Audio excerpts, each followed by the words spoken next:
स्वागत है आप सभी का स्टैटिक जीके में। आज के इस वीडियो में हम बात करने वाले हैं पेडागॉजी के जो भी इंपॉर्टेंट क्वेश्चन आपके प्रीवियस ईयर आए हुए हैं उन सभी को हम डिस्कस करेंगे, तो प्लीज पूरी वीडियो को एंड तक जरूर देखिएगा। आज हमारी वीडियो प्रैक्टिस डे 2 है। एक और वीडियो इसके हम ला चुके हैं, लिंक नीचे डिस्क्रिप्शन में है, वहां से वीडियो आप देख लेना। स्टार्ट करते हैं वीडियो को और एक बार शेयर जरूर करिएगा।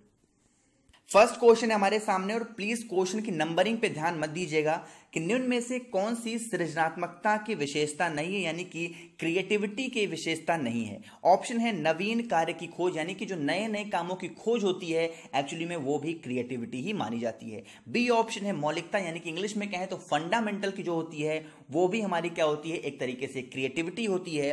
सी ऑप्शन आपके सामने है अपरिवर्तनशीलता, यानी कि जो चीज जैसी थी एज इट इज वैसी ही रह गई, उसके अंदर कोई चेंजिंग नहीं आई, तो क्या उसमें कोई क्रिएटिव काम हुआ? जी नहीं। तो ये सी ऑप्शन हमारा इसका करेक्ट ऑप्शन हो जाएगा। करेक्ट कैसे? क्योंकि यहां पर नहीं पूछा था तो ये हमारा गलत होगा। C option is the correct option. ठीक है, बिहार टेट में आया हुआ क्वेश्चन है ये। नेक्स्ट है क्वेश्चन नंबर 2 आपके सामने कि रोशार्क स्याही का धब्बा परीक्षण निम्न में से बना है। एक्चुअली जो रोशार्क स्याही है सबसे पहले इसका परीक्षण 1921 में यानी 1921 में किया गया था, और ये एक तरीके की टेक्निक है जिसमें हम पर्सनालिटी को मेजर करते हैं। ठीक है, ऑप्शन इसमें पढ़ने की जरूरत नहीं है, सिंपल से आपको बता दे रहा हूं कि 5 काले और 5 सफेद पत्ते और 5 रंगीन पत्तों को लेकर के इसका परीक्षण किया गया था। तो सी ऑप्शन हमारा इसका करेक्ट ऑप्शन होगा। ठीक है, बढ़ते हैं क्वेश्चन नंबर 3 पे। देखिए आप लोग प्लीज क्वेश्चन की नंबरिंग पे ध्यान मत दीजिएगा। जब एक ही छात्र के लिए दूसरी बार परीक्षण प्रशासित किया जाता है और उसमें पहले जैसा ही परिणाम प्राप्त होता है, इस प्रकार के परिणाम को क्या कहा जाता है? एक्चुअली एक उदाहरण आपको देना चाहता हूं यहां पर मैं। आपने सुना होगा कि जो है मान लीजिए कि आप टेलीग्राम पे कोई क्विज दे रहे हैं और एक कोई ए नाम का लड़का है, उसने जब क्विज दिया तो वो टॉप नंबर पे आया, यानी फर्स्ट रैंक पे आया और उसके 25 में से 24 नंबर थे। तो आप ही लोग ग्रुप के मेंबर हैं और आप लोग ये सोचेंगे कि यार ये तो इस लड़के ने चीटिंग कर ली। तो मैंने ये सोचा कि चलो एक बार इसी टेस्ट को फिर से कर लेते हैं। अगेन जब मैंने टेस्ट लिया तो वो जो ए नाम का लड़का था फिर से वो 1 नंबर पे आया और उसके फिर से 25 में से 24 नंबर आए। तो मैं ये कहूंगा कि नहीं, उस लड़के ने चीटिंग नहीं की थी, मेरा उसमें विश्वास है। ठीक है, तो जो विश्वसनीयता होती है यही हमें इस परीक्षण से प्राप्त होती है, अगर एक ही चीज को हम बार बार करते हैं और रिजल्ट हमें सेम मिलता है। ठीक है, तो बी ऑप्शन जो होगा हमारा इसका करेक्ट ऑप्शन हो जाएगा। ठीक है, चलिए आगे बढ़ते हैं क्वेश्चन नंबर 3 पे, सॉरी 4 पे, मैं भूल रहा हूं नंबरिंग।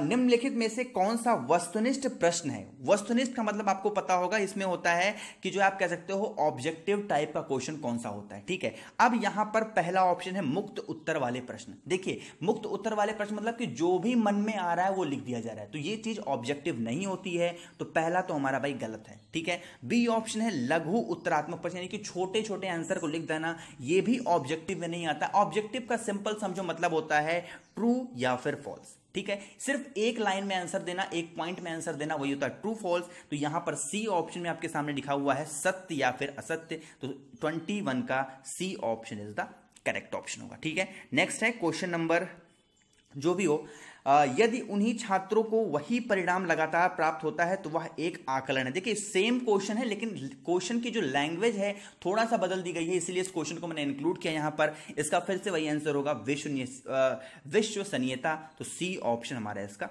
करेक्ट ऑप्शन होगा। एक आप चाहो तो एक एग्जांपल और आपको दे दूं 10 सेकंड में। अभी आपने देखा होगा पिछले साल 2 साल पहले की बात है, बिहार में एक लड़की ने टॉप किया था, फिर भी किसी को जो प्रशासन था उसको विश्वास नहीं हुआ कि इस लड़की ने टॉप किया है अपने 12th वाले एग्जाम में। उसका एग्जाम दोबारा लिया गया तो वो लड़की एग्जाम में फेल हो गई। आप खुद सोचो कि जो टॉप किया था उस लड़की ने, दोबारा एग्जाम लेने पर लड़की फेल हो गई, तो वहां पर विश्वसनीयता जो है वो फेल हो गई। ठीक है, तो यहां पर यही हम जांच करते हैं कि आखिर वो चीज ट्रू है या फिर नहीं। ठीक है, नेक्स्ट क्वेश्चन है कि सीसीई आरंभ किया जाता है। एक्चुअली जो सीसीई होता है इसका जो फुल फॉर्म है वो है कॉन्टिन्यूअस कॉम्प्रीहेंशन इवेल्युएशन, और ये जो आरंभ किया जाता है पूरे साल भर यानी वर्ष भर इसका आरंभ किया जा सकता है। तो बी ऑप्शन हमारा इसका करेक्ट ऑप्शन हो जाएगा। ठीक है, बढ़ते हैं नेक्स्ट क्वेश्चन पे। तो अगला क्वेश्चन हमारा है कि बालकों को मुफ्त एवं अनिवार्य शिक्षा का अधिकार 2009 में देश में लागू हुआ। यानी कि सिंपल सा कहना चाहता है कि जो है कंपलसरी एजुकेशन का जो सिस्टम है वो कब लाया गया था। ध्यान रखिएगा, इसका जो 46 आपको सामने लिखा हुआ है, इसका जो बी ऑप्शन होगा 1 अप्रैल 2010 में इस राइट को लाया गया कि भाई 6 साल से लेकर के 14 साल तक के जो बच्चे होंगे उनको अनिवार्य रूप से शिक्षा प्रदान की जाएगी, वो भी मुफ्त शिक्षा प्रदान की जाएगी। और ये आता है आपका आर्टिकल 21A में। ठीक है, लेकिन आप अपने मन से सोच के बताओ कि क्या ये सिस्टम अप्लाई हो रहा है? 6 से 14 साल तक के बच्चों को मुफ्त शिक्षा प्रदान की जा रही है? जी नहीं, प्रदान नहीं की जा रही है। बहुत सारी ऐसी चीजें हैं जिसको डिस्कस कर पाना यहां पर पॉसिबल नहीं है, कभी टाइम मिलेगा तो डिस्कस जरूर करेंगे।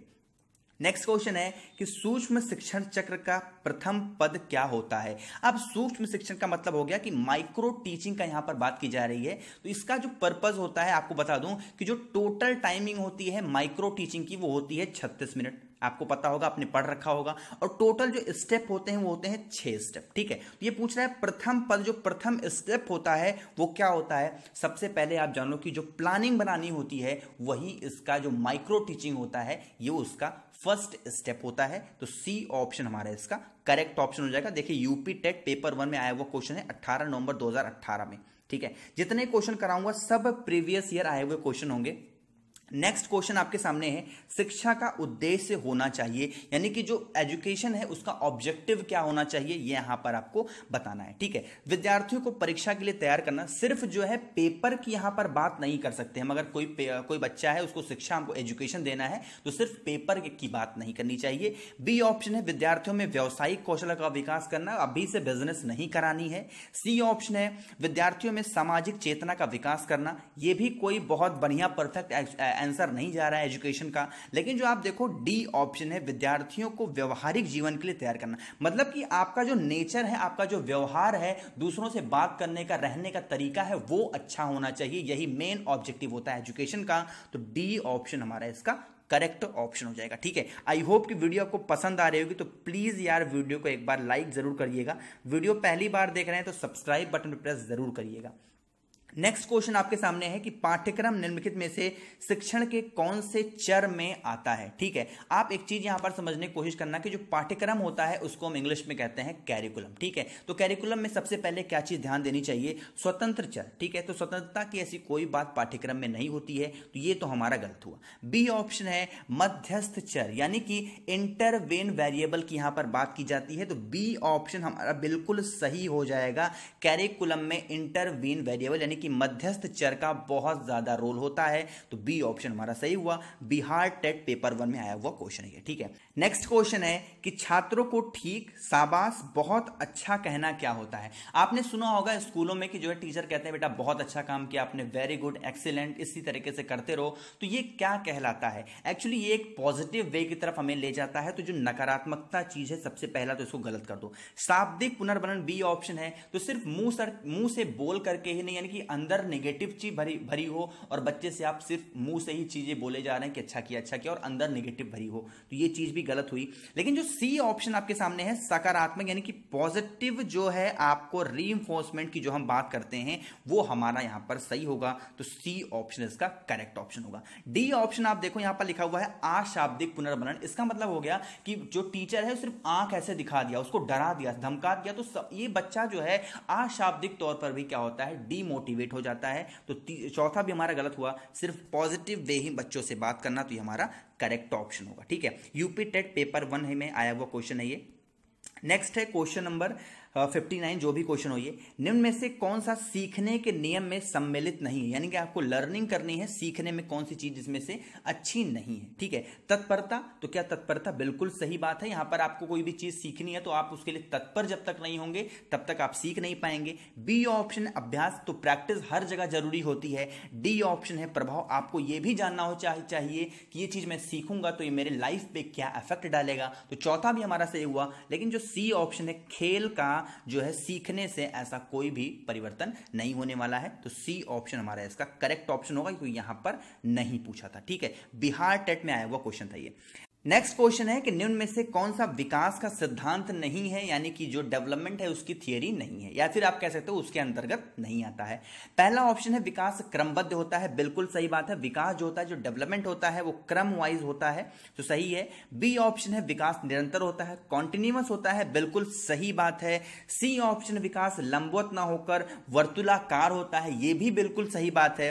लेकिन जो डी ऑप्शन आपके सामने लिखा हुआ है विकास मशीन प्रक्रिया है, क्या आप कोई मशीन है, आप कोई मैकेनिकल चीज तो है नहीं कि आपका जो है मशीन में जो है चार्जिंग लगा दिया और आपका विकास हो रहा है ना, तो ये चीज हमारी गलत हो गई। तो डी ऑप्शन हमारा करेक्ट ऑप्शन होगा, क्योंकि यहां पर नहीं पूछा था। ये चीज आपको ध्यान रखना है हर एक क्वेश्चन में, ठीक है। बिहार टेट में आया वो क्वेश्चन था ये भी।